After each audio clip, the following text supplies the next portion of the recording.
we think of France, we might perhaps think of amazing food, sunny beaches and lush vineyards, and beautiful historical towns like this one in Aix. But in fact, you might be surprised to know that France has also been at the forefront of advances in nuclear physics for decades.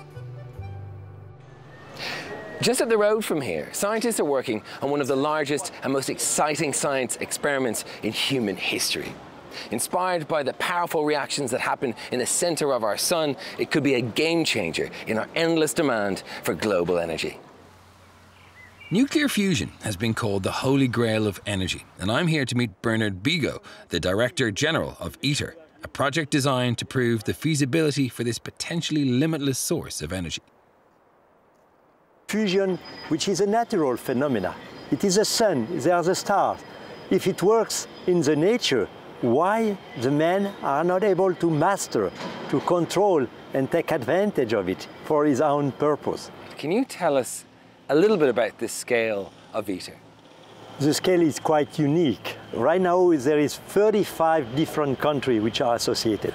And I also feel that the size of the facility itself is something which is amazing. So it's really a very challenging project. The concept of ITER began as far back as 1985, and it projects that it will produce its first power by nuclear fusion in 2035. It's an epic project with a 180-hectare site and 3,000 people working on it. Bernard, some people question the amount of money and time and effort that goes into this. What do you say to the skeptics? What I said is very simple. The benefits are so large, it is worth to invest. Right now, the cost for this construction is around 20 billion of euro.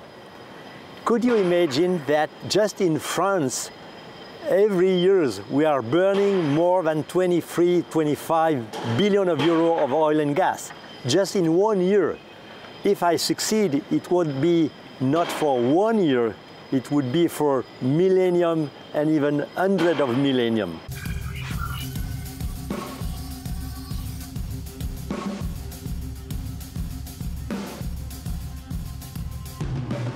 The nuclear age began in earnest in the 1930s, when Irish scientist Ernest Walton and his British colleague John Cockcroft split the atom, for which they won the Nobel Prize. Nuclear power, as we know it today, still relies on this process of fission, or splitting atomic nuclei, which unfortunately also produces radioactive waste. However, the nuclear fusion concept here at ITER involves combining atomic nuclei rather than splitting them, and produces no long-lived, highly radioactive waste. One of the lead scientists is Deirdre Boylston from County Mayo. I was in the right place at the right time because DCU at the time had the foresight to say, okay, there's a big effort happening in Europe, the Euratom program, which will govern all of the research done in nuclear fusion. And that basically gave them a means to get into the fusion energy experimental program. And we got a test bed that I could use for my PhD, and at the end brought me here to ITER. Do you mind explaining what exactly is going on here? What is this enormous structure over there? Okay, so this here is basically the tokamak complex, where we will have a machine that we call a tokamak.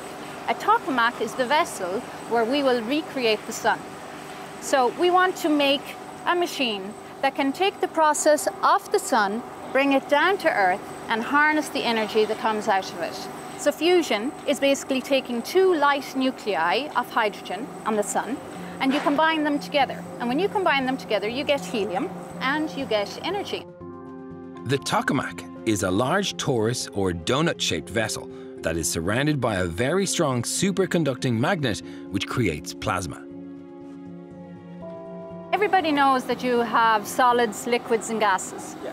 But there's actually a fourth state of matter, and that is plasma. The sun is a massive ball of plasma. But how to make it all happen? 15 million degrees in the sun is not going to cut it for us here.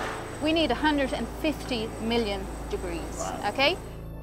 This plasma is the perfect environment in which hydrogen atoms can be brought together to fuse into heavier helium atoms and release tremendous amounts of energy in the process.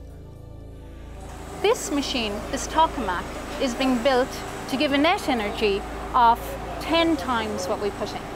So if we put in 50 megawatts of power into this machine, we want to be able to extract 500.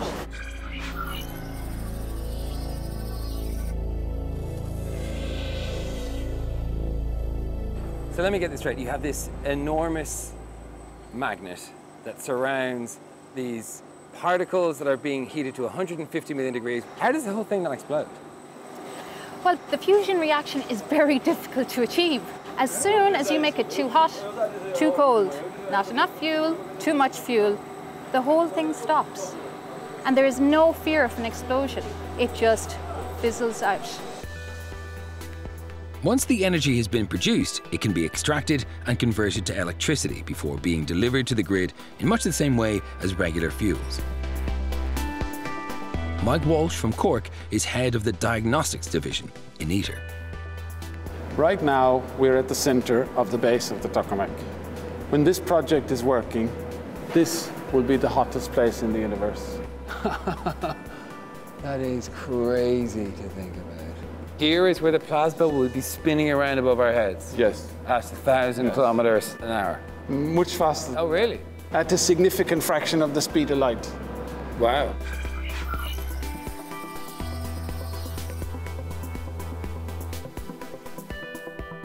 It's kind of cool to think that I'm here at the center of an international experiment that could one day solve the global energy crisis. Sure. You know, this project is working across the planet, from America to Japan to Korea to Russia. So all day long, 24/7, there's work going on in this project. We have to manage that in a coordinated and coherent way so that some people are not going too fast, some people are not going too slow, and they are communicating. One of the comparisons you might make here is to the space race. And I guess one of the questions that comes up is it worth it, putting all of this money into it? So just developing a project like this has huge numbers of spin-offs. For example, we use a lot of detectors, but the companies that develop them can then go on and use those detectors, for example, to have more sensitive detectors in hospitals, which then allow them to reduce the amount of X-rays that they use to make measurements. But of course, the experiment itself is absolutely crucial. It's a significant source of power that can last for a huge, long time, and it allows us to be able to respond to the energy needs in the planet.